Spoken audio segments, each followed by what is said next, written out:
졸업 예배로 하나님께 예배하고 있습니다. 이 시간 본문을 중심으로 표대를 향하여 달려가노라, 이런 제목으로 말씀 나누도록 하겠습니다. 이제 학교에서 아직 졸업식은 하지 않은 것 같은데 교회는 한 해가 지나면서 또 한 학년씩 또 새로운 부서로 올라가기 때문에 매년 12월 마지막 주일 오후 예배를 우리가 졸업 예배로 드립니다. 오늘 이렇게 또 졸업 예배에 또 함께 참여한 우리 학생들 졸업을 축하하고요. 유치원을 졸업하고 저기 있네요. 초등학교를 졸업하고 또 중학교, 고등학교를 마치는 여러분 모두에게 하나님의 은혜와 또 하나님의 격려가 함께 하시기를 주님의 이름으로 축복합니다. 아멘. 오늘 졸업하는 우리 여러분들에게는 이제 새로운 과정이 기다리고 있습니다. 초등학교에 지나갈 것이고 또 이제 중학교에 지나갈 것이고 그리고 고등학교 그리고 이제 대학에 입학을 하게 됩니다. 여러분, 그래서 졸업이라는 것은 마침이 아니라 또 다른 시작을 위한 과정이다, 우리가 이렇게 말할 수 있겠습니다. 오늘 저는 말씀을 통해서 졸업을 하지만 또 다른 새로운 시작을 준비하는 여러분들에게 본문을 통해 두 가지 말씀을 함께 나누고 싶습니다. 우리가 빌립보서 말씀을 함께 읽으셨는데요, 이 빌립보서 말씀은 바울이 기록한 하나님의 말씀입니다. 이 바울이 어려운 상황 속에서 감옥에서 하나님 말씀을 기록하는 그런 내용입니다.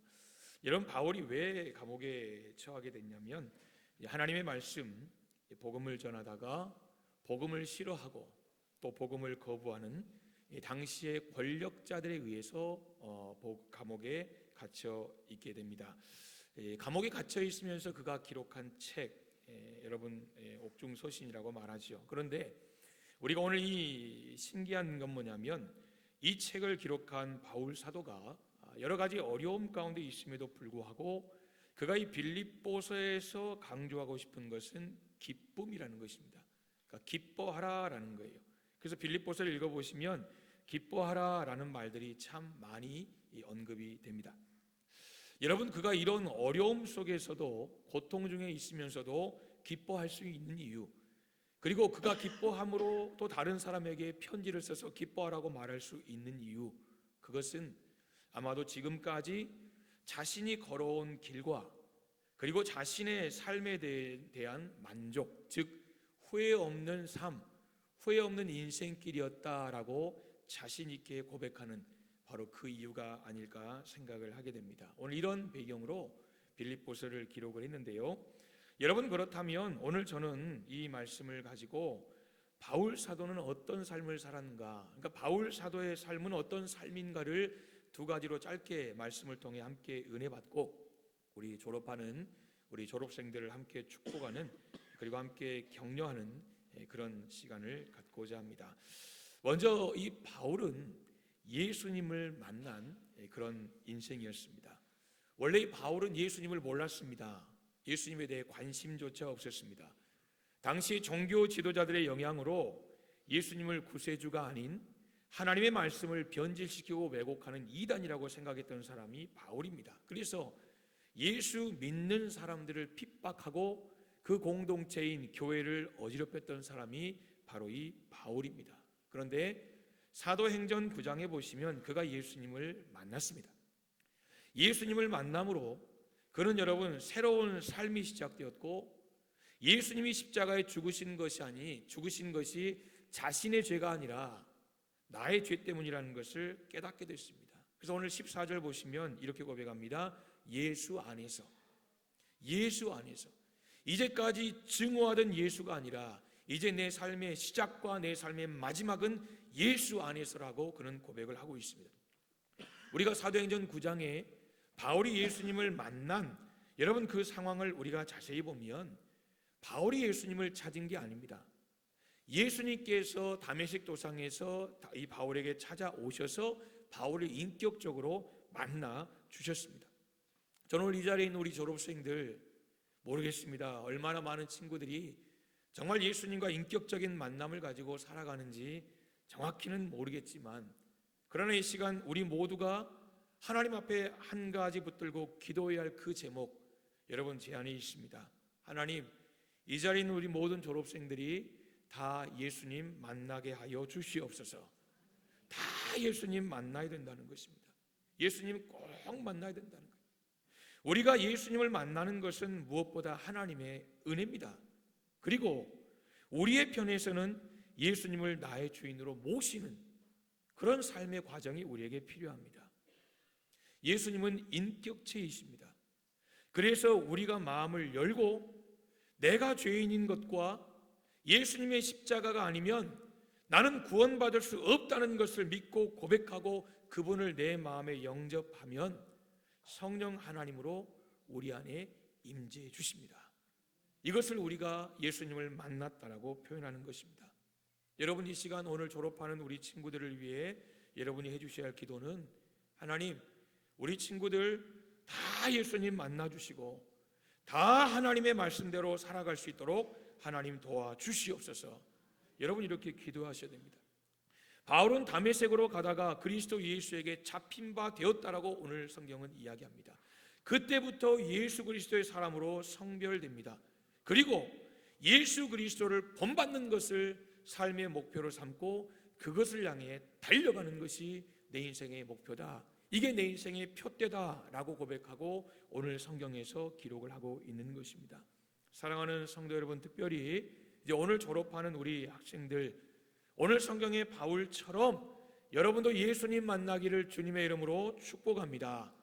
예수님이 누구신지 지적으로 아는 것은 충분하지 않아요. 정말 예수님이 여러분을 위해 어떤 일을 하셨는지, 성경에서 예수님이 하신 그 일이 나를 위한 하나님의 일이고 나를 향한 예수님의 사랑이라는 것이 여러분 마음 가운데 깊이 믿어지는 그런 은혜가 있기를 주님의 이름으로 축복합니다. 여러분, 매년 우리가 12월 마지막 주일을 졸업 감사 예배로 하나님 앞에 교회학교 졸업 예배로 드립니다. 여러분, 지금까지 한 12번 한 것 같아요. 매년 했으니까요.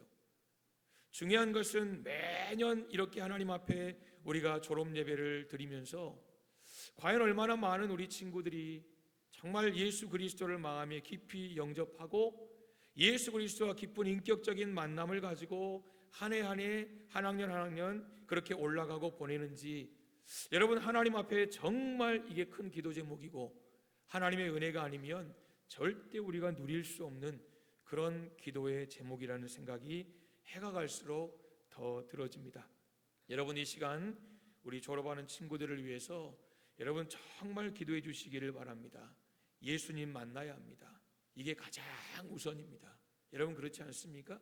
예수님 만나는 것이 가장 중요한 우리 친구들이 삶 가운데 누려야 할 하나님의 은혜입니다. 여러분, 두 번째, 오늘 바울 사도는 예수 그리스도를 만나면서 그의 표대가 바뀌었습니다. 그러니까 분명한 삶의 목표가 생겼다는 것입니다. 이제까지 바울 사도는 사도행전 9장 이전까지의 바울 사도의 목표는 좋은 자리, 좋은 평판, 많은 재물, 여러분 단지 이거예요. 하나님이 정말 예수 그리스도를 통해 원하셨던, 여러분 예수 그리스도와 함께 이루어가기를 원하셨던 그 삶의 목표가 바울에게는 인생의 목표가 아니었다는 거죠. 그러나 다메섹 도상에서 예수님을 만난 이후에 바울 사도의 삶의 목표 표대는 바뀌었습니다. 여러분, 이런 말이 있습니다. 인간은 결코 우연의 산물이 아니다. 우연의 산물이 아니다는 거예요. 진화를 부인하는 거예요. 창조론을 이렇게 성경적으로 이야기하는 거예요. 여러분, 인간은 분명한 목적을 가지고 창조주 하나님의 분명한 계획에 의해 지음 받았다라는 것입니다. 아인슈타인이 이런 말을 했더라고요. 하나님은 주사위 놀이를 하지 않으신다. 하나님은 주사위 놀이를 하지 않으신다. 아마 여러분 주사위 던져보신 적 있으실 거예요. 우리가 공중에 이렇게 놀 때 주사위 던질 때 있잖아요. 이 주사위가 땅에 떨어져서 하나의 숫자를 나타내잖아요. 여러분, 우리는 그 숫자에 어떤 큰 의미를 부여하지 않습니다. 1이네, 2네, 3이래. 다시 말하면 우연히 나온 주사위의 숫자에는 별다른 의미가 있을 수 없다는 거예요. 의미가 없기 때문에 무슨 가치도 있을 수 없다는 거예요. 여러분, 주사를 던지면서 1이 나오도록 조작하고 1이 나오도록 만들고 필연적으로 1이 나올 수밖에 없고 그렇게 창조하고 이럴 수 없다는 거예요. 던져서 떨어진 숫자 내 마음대로 되는 게 아니에요. 우리가 윷놀이도 마찬가지 아니겠어요? 그럼 여러분, 내가 하고 싶은 대로 다 할 수 있겠죠? 똑같은 이야기입니다. 아인슈타인의 말처럼 하나님은 주사위 놀이를 하지 않으신다. 무슨 이야기입니까? 인간은 마치 던져진 주사위처럼 그렇게 존재하는 대상이 아니라는 거예요. 절대 그럴 수 없다는 거예요. 즉, 우리가 이 세상에 태어난 것은 우연이 아니라는 거예요. 6개 중에 하나 우연히 떨어진 숫자가 아니라는 거예요. 그 어떤 실수도 아니라는 거예요. 불운도 아니라는 거예요. 혹시 내 부모님은 계획하지 않았을지라도 하나님은 계획하셨다는 것입니다. 부모가 자녀의 생명체에 대해 모르고 있을 때에도 하나님은 아셨다는 거예요. 나의 생명체가 은밀한 곳에서 꿈틀거리기 시작할 때도 하나님은 다 아셨다는 거예요. 그 성경은 이렇게 말합니다. 현대인 성경입니다. 시편 139편 13절, 주는 내 몸의 모든 기관을 만드시고 어머니의 태에서 나를 배 짜듯이 지으셨습니다. 14절, 내가 이처럼 놀랍고 신기하게 만들어졌으니 주를 찬양합니다. 주의 솜씨가 얼마나 훌륭한지 나는 잘 알고 있습니다. 15절, 내가 보이지 않는 어머니 태에서 만들어지고 있을 그때에도 주는 내 형체를 보고 계셨습니다. 이게 여러분, 하나님께서 우리 인간 한 사람 한 사람을 얼마나 아름답게 지으셨는지, 우리 인생은 절대 우연이 아니라는 것을 여러분, 우리에게 보여주는 하나님의 말씀인 거예요. 한번 우리 이렇게 인사해 볼까요? 우리는 우연의 산물이 아닙니다. 여러분, 그렇습니다. 우연의 산물이 아니에요. 토마스 칼라일이라는 사람이 이런 말을 했습니다. 목적이 없는 사람은 키 없는 배와 같습니다. 한낱 떠돌이요 아무것도 아닌 인간이라 부를 수 없는 사람입니다. 우리에게는 다 목적이 있다는 거예요.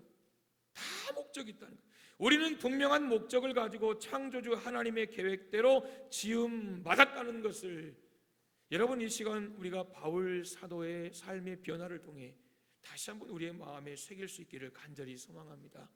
우리가 자주 이야기하는 고백이지요. 하나님은 나를 사랑하시며 나를 위한 놀라운 계획을 가지고 계십니다. 여러분, 믿으십니까? 하나님이 나를 사랑하신다. 그리고 하나님께서 나를 향한 계획을 가지고 계신다. 여러분, 하나님은 우리 한 사람 한 사람은 다 계획을 가지고 계세요. 나에 대한 나의 계획이 있잖아요. 나는 앞으로 이렇게 되고 싶다, 이렇게 살고 싶다. 우리를 창조하신 하나님, 여러분, 나에 대한 계획이 없으시겠습니까? 아닙니다. 다 있습니다. 우리는 평생 살아가는 동안에 그 하나님의 놀라운 계획을 알아가는 삶을 살게 되고, 그리고 그 계획을 이루어가는 삶을 사는 것이 바로 우리의 인생입니다. 오늘 이 자리에 있는 우리 졸업하는 학생들, 하나님은 여러분을 향한 놀라운 계획을 가지고 계시는 줄 믿으시기를 바랍니다. 단순히 좋은 학교 가는 거 아니에요. 단순히 좋은 직장 가는 거 아니에요. 단순히 좋은 배우자 만나는 거, 이런 계획이 아니에요. 물론 그것 또한 하나님의 계획 속에 다 있겠지만, 한 번뿐인 우리의 인생을 하나님의 영광을 위해 쓰임받게 하는 것, 하나님의 영광을 위해 쓰임받는 그런 놀라운 계획을 하나님은 그분의 계획 속에 다 가지고 계신다는 거예요. 아직 내가 무엇을 해야 할지 모르는 친구들도 참 많을 거예요. 많을 거예요. 물어보면 그렇더라고요. 여러분, 이런 친구들은 먼저 이런 마음을 품기를 소망합니다. 하나님은 나를 위한 놀라운 계획이 있으시다. 이 사실을 믿으시기를 소망합니다. 하나님은 나를 위한 놀라운 계획이 있으시다. 그리고 그 믿음 가지고 하나님 앞에 기도하시기 바랍니다. 하나님, 깨닫게 해주세요. 하나님, 깨달은 이 하나님 계획을 이룰 수 있는 능력을 내게 주세요. 하나님, 상황을 만들어 주세요. 하나님, 길을 열어주세요. 그리고 오늘 바울 사도처럼 그 표대를 향하여 열심히 달려가는 것입니다. 오늘 14절 보세요. 표대를 향하여 그리스도 예수 안에서 달려간다. 이 달려가노라는 시제가 현재형이에요. 현재형. 그러니까 지금까지 달려와서 끝난 게 아니에요. 오늘 오전에 보셨던 디모데후서 4장에서 내가 여러분 모든 것을 마쳤다, 이런 과정이 아니라는 거예요. 지금도 달려가는 거예요. 현재형인 거예요. 바울 사도에게는 확실한 표대가 있습니다. 이전에는 세상에서 잘 먹고 잘 사는 것이 표대였는데, 예수님을 만난 이후로부터 그리스도를 본받는 거예요. 그리스도가 사셨던 그 삶을 내가 이 땅에 살자, 이것이 바울 사도의 새로운 표대가 되었다는 거예요. 바울은 그 표대를 향해 계속해서 달려갑니다. 그래서 뒤에 있는 것은 잊어버리는 거예요. 그것이 잘한 것이든 못한 것이든 다 잊어버리고 이제는 앞에 있는 것을 잡기 위해서 표대만 바라보고 달려가는 거예요. 그렇게 바울 사도는 한 시대에 위대하게 쓰임 받았고, 여러분 그래서 지금도 우리의 아름다운 신앙의 모델로 쓰임 받고 있지 않습니까? 말씀을 맺겠습니다. 사랑하는 여러분, 이 자리에 있는 우리 모든 성도들, 특별히 오늘 이 졸업하는 우리 친구들, 꼭 예수님을 인격적으로 만날 수 있기를 주님의 이름으로 축복합니다. 그리고 인격적으로 만나고 정말 하나님께서 하나님의 백성들에게 주시는, 품기를 원하시고 이루기를 원하시는 그런 하나님의 꿈과 하나님의 비전을 이 땅 가운데서 매일매일 이루어가는 거룩한 하나님의 사람들 다 되시기를 주님의 이름으로 축복합니다. 아멘. 기도하겠습니다. 하나님 아버지, 은혜와 사랑을